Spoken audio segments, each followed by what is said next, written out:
Hello viewers, Android tips চ্যানেলের পক্ষ থেকে সবাইকে স্বাগতম। বন্ধুরা সবাই কেমন আছেন?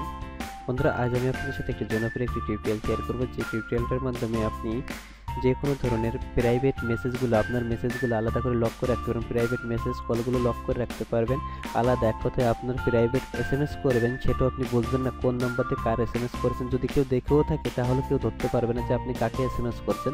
এক কথায় সব কিছু গোপন রেখে এসএমএস করতে পারবেন। এর জন্য একটি সফটওয়্যার ডাউনলোড করা লাগবে। তো সফটওয়্যারটি আমরা সার্চ দেব। তা বন্ধুরা, আমার ভিডিওটি যদি একটু ভালো লাগে তা অবশ্যই আমার ভিডিওতে একটা লাইক দিবেন। দেখুন এই যে প্রাইভেট স্পেস মেসেজ, এইটা প্রথম সফটওয়্যারটা আমি ওপেন করি। ওপেন করার পরে যে কাজটা দেখুন, একটু ওপেন করার পরে আপনি নেক্সট করবেন, নেক্সট করবেন, নেক্সট করবেন, নেক্সট করবেন। এবার বেগিন ইনটেল সেটিং, এটাই ক্লিক দিবেন। এটাই ক্লিক দিয়ে আপনি একটা পাসওয়ার্ড দিবেন। তা আমি 1 2 3 4 5 6 দিলাম, 1 2 3 4 5 6 দিলাম। যেহেতু আমি আপনাদের সাথে কন্টিনিউ বাটনে ক্লিক দিবেন, জাস্ট একটা মেইল দিবেন। একটা মেইল দেওয়ার পরে সেন্ডিং ইউর অ্যাটেনশন মেইল, এর উপরে এসে আপনি এনাবেল লেটার জাস্ট স্টার্ট, এই জায়গায় জাস্ট স্টার্টে ক্লিক দিবেন। আমি সরাসরি স্টার্ট বাটনে ক্লিক দিলাম।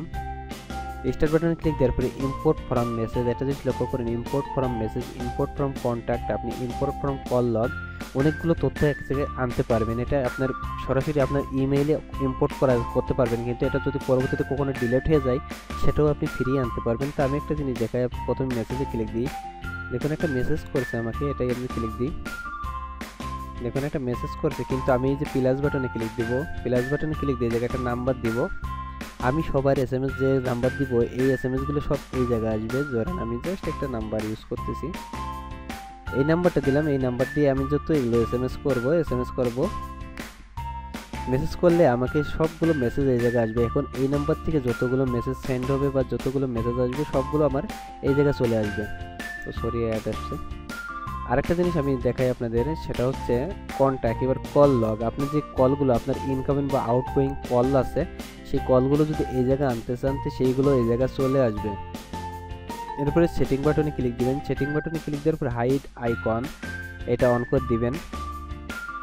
দিয়ে আপনার জাস্ট এই যে পাসওয়ার্ড দিছিলাম কত, সেটা দিতে হবে। তার জন্য যে আপনার ট্রাই লঞ্চিং ফরম ডায়ালগ, ও সরি আমার এটা এখন নেট কানেকশনটা অফ আছে।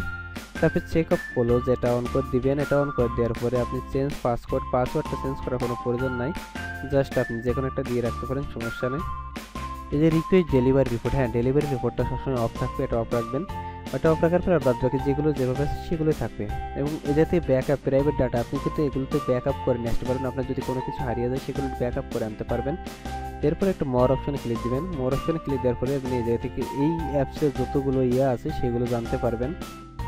তো বন্ধুরা অবশ্য আশা করি বুঝতে পারছেন যে কী কী করতে হবে আপনাদের। আরেকটি বিষয় আমি পরবর্তী টিউটোরিয়ালে এর আরও বেশি কিছু কাজ আছে, সেগুলো আমি পরবর্তী টিউটোরিয়ালে শেয়ার করব। তাই যে পর্যন্ত সবাই ভালো থাকুন, সুস্থ থাকুন। আর হ্যাঁ, আপনারা ওখানে বুঝতে পারেন এই প্রাইভেট এসএমএসগুলো এই জায়গা থেকে আপনি মেসেজ করবেন, মেসেজটা এই জায়গায় প্রাইভেট নাম্বারটা দিবেন। প্রাইভেট নাম্বার দিয়ে এই জায়গায় এসএমএস যখন সেভ করবেন তখন আর আপনার ইনবক্সে কোনো মেসেজ যাবে না। অথবা আপনি যে এই জায়গায় আইকন চিনে ক্লিক দিবেন, যদি কোনো সেভ করা নাম্বার থাকে এই জায়গা থেকে কন্ট্যাক্ট বক্স থেকে আনতে পারবেন। তো এভাবে কাজগুলো করতে পারবেন। তো আশা করি ভালো লাগবে। আর ভালো লাগলে অবশ্যই আমার ভিডিওতে লাইক কমেন্ট শেয়ার করবেন। তাই যে পর্যন্ত সবাই ভালো থাকুন, সুস্থ থাকুন, আর আমার চ্যানেলটি সাবস্ক্রাইব